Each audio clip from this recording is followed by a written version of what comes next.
Buddha often used images of gradual practice.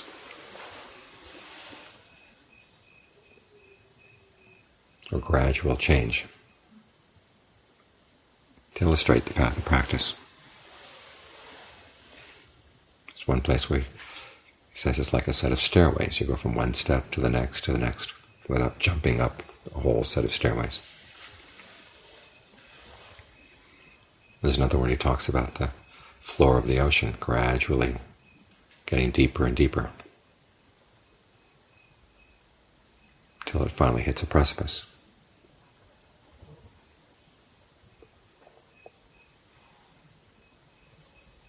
Another passage where he talks about developing virtue, and then once you've got your virtue, you develop mindfulness, contentment, and from mindfulness and contentment, you work on the hindrances, develop concentration, and finally develop discernment,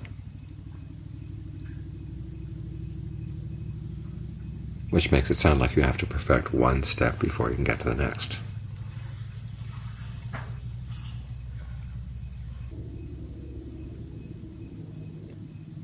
But you have to remember that even the perfection of virtue, or the point in the practice where virtue is perfect, is when all 8 factors of the Noble Path come together.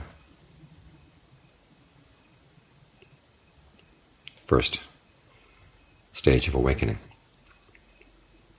results in that you have completed all the work you have to do in terms of virtue, but you still have work to do in terms of concentration and discernment. Now, that doesn't mean you didn't work on concentration and discernment to get there. You needed them both. After all, they're there in the path. Which means you can't wait until your virtue is perfect before you work on meditation. All 3 parts of the training help one another along. So you don't have to wait until your virtue is perfect or you've got loads and loads of merit before you start meditating.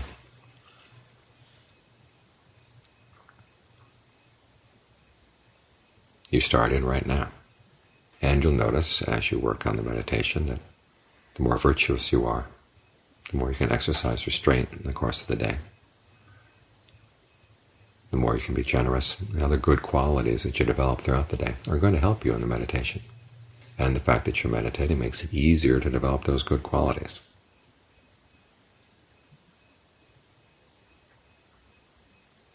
It's like washing your hands. Your left hand washes your right hand, and your right hand washes your left hand. That way they both get clean. So as you're sitting here, don't worry about how much you've completed the other elements of the path. Focus on the ones that you're working on right now.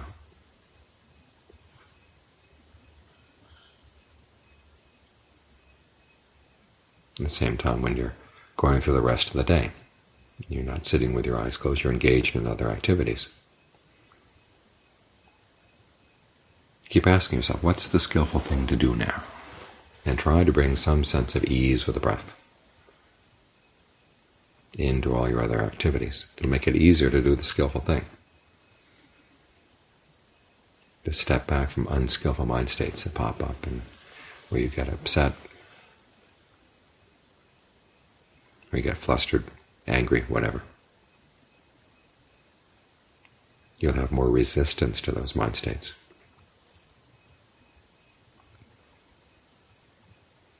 So it's in this way that all the elements of the practice help one another along.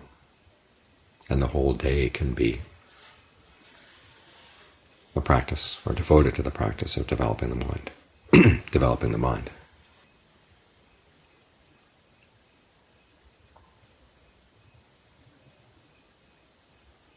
There's a passage where the Buddha says that someone who is stingy cannot attain the noble attainments, can't even attain jhana.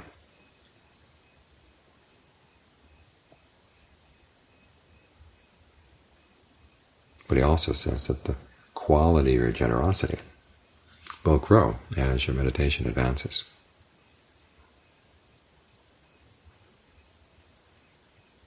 In other words, generosity helps your meditation. Your meditation makes it easier to be generous in ways that grow more and more large-hearted.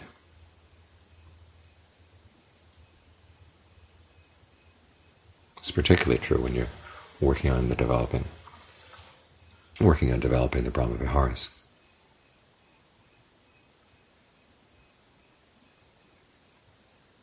And John Lee mentions that the Brahmaviharas are food for your precepts. And that's how the Buddha presents them as well.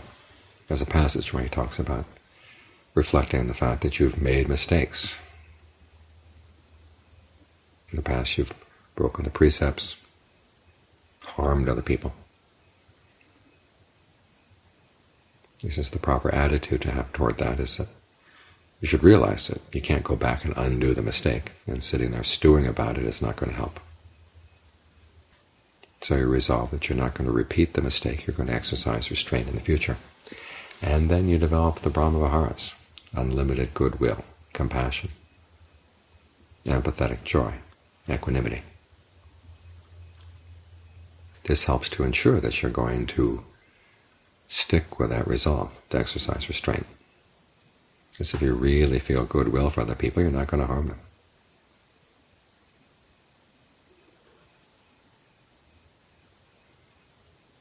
If you feel goodwill for them, then when you see them suffering, you want to help. That's compassion. If you see they're already happy, you want them to continue to be happy. It's empathetic joy. If you realize there's nothing you can do to help them, or a situation that you're encountering yourself, then the kindest thing is to develop equanimity toward the things you can't change, which frees you to focus on the things you can change.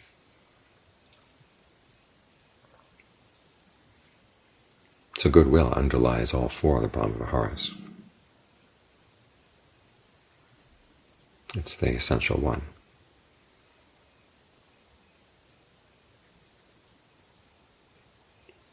It helps your precepts, it helps develop concentration. The Buddha talks about the levels of jhana that you can attain by developing goodwill and other Brahmaviharas. And if you do it right, it's also an exercise in discernment.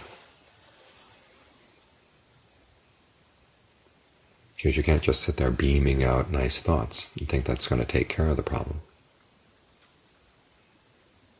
You get up from meditation, go out and see that somebody has done something outrageous. If you haven't really thought the matter through, your immediate reaction is going to be to get upset again. You have to understand that goodwill doesn't mean that you're going to like people. You simply don't want them to meet with harm. You want them to meet with true happiness. You've got to learn how to develop that attitude in a proper way. That means both understanding the principle of karma and also understanding how you fabricate feelings in the mind so that they really are genuine. This is where the Brahmavihara practice leads to discernment.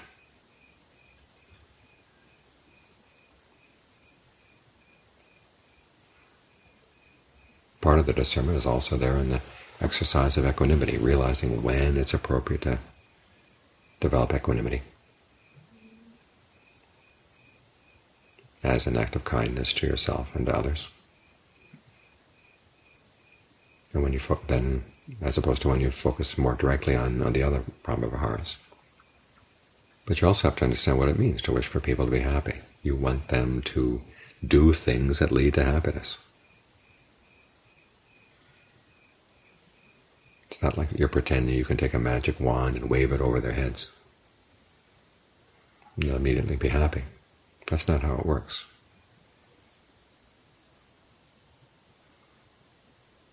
The principle of karma says if you're going to be happy, you have to do things that are skillful. So if you want to imagine people being happy, you have to imagine them doing skillful things. Being generous, being happy and being generous, being happy in exercising restraint. And if it's not too much of a stretch, think of them being happy meditating.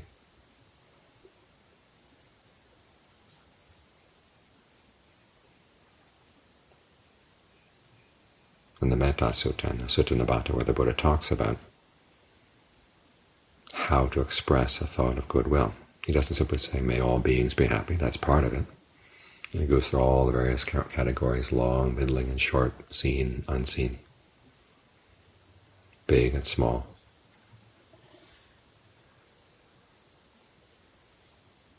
But he also says, may all beings not despise anyone.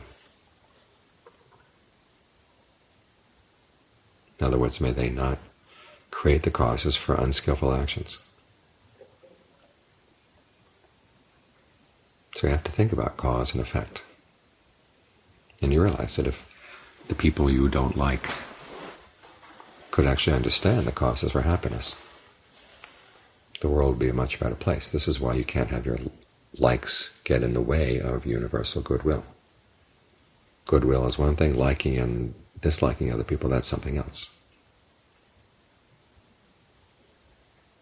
We're not pretending that everybody is okay or everybody is nice. We're simply realizing the world would be a much better place if everybody understood the causes of happiness and would act on them. And that's something you can wish without feeling hypocritical. It's not make-believe.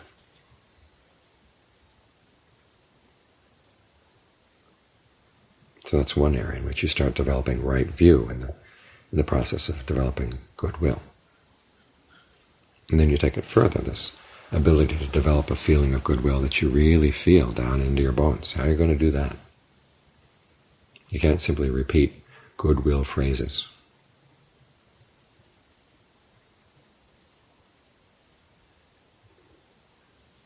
There's more to a genuine feeling than that.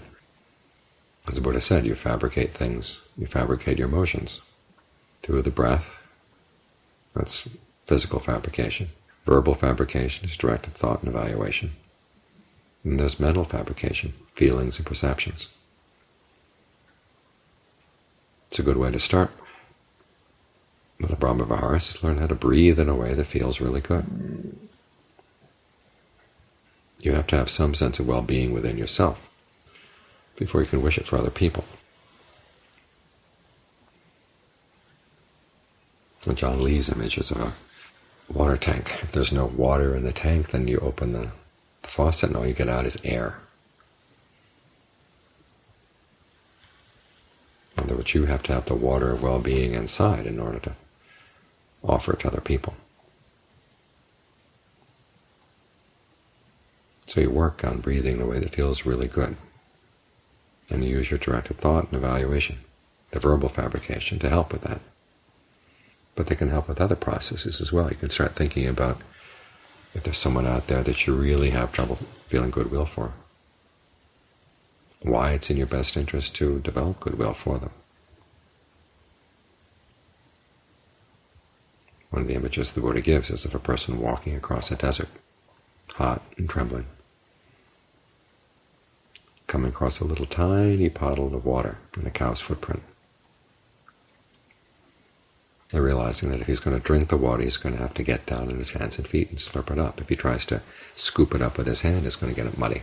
So he said very carefully, he put his mouth down on the ground, slurp up that little bit of water. Notice your position in this image. You're hot and trembling. You can't afford to focus on the bad points of other people, because that's going to get you even hotter, thirstier. Your goodness is going to just burn away. You look at the human race and not see that there's anything good out there. There's no reason to treat people kindly because they're all selfish or whatever. If that's your thinking, then you're going to make it harder and harder to develop your own goodness. So your goodness requires that you think about the goodness of other people, no matter how little it may be. It's not that you're pretending it's a lot, but you have to focus on it, realizing that there is some goodness in these people. You don't have to wait for everybody to have Buddha nature. Just a little bit of goodness is enough to nourish your own goodness. Because it's not a question of their deserving your goodwill. You need to develop goodwill for your own well-being. So learn to think in these ways. Hold these perceptions in mind. And you can develop a more and more genuine feeling of goodwill. A feeling that's not threatened by the fact that other people are going to continue to act in sometimes really outrageous and horrible ways. Because when you see them acting in horrible ways, you've got to have compassion for them, and they're creating the causes for suffering.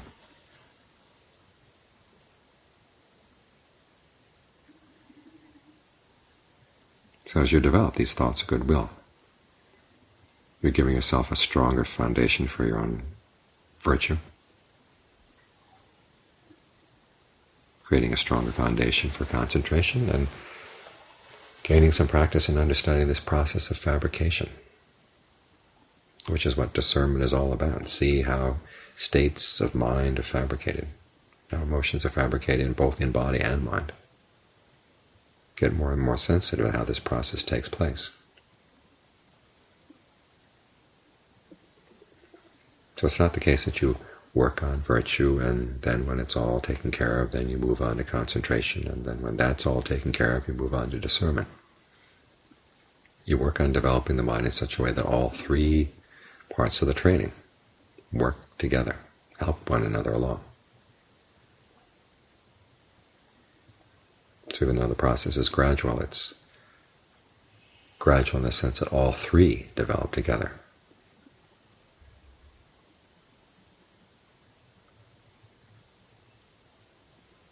So keep this point in mind. As you sit down to meditate, you're working here, developing your concentration. It's not only concentration that's going to get developed. If you learn how to carry the concentration into your daily life, you're going to gain help with your virtue, looking after the precepts, and help with your discernment. So learn not to compartmentalize the practice. Remember, it's all of a piece, and all the different facets of the practice help one another along.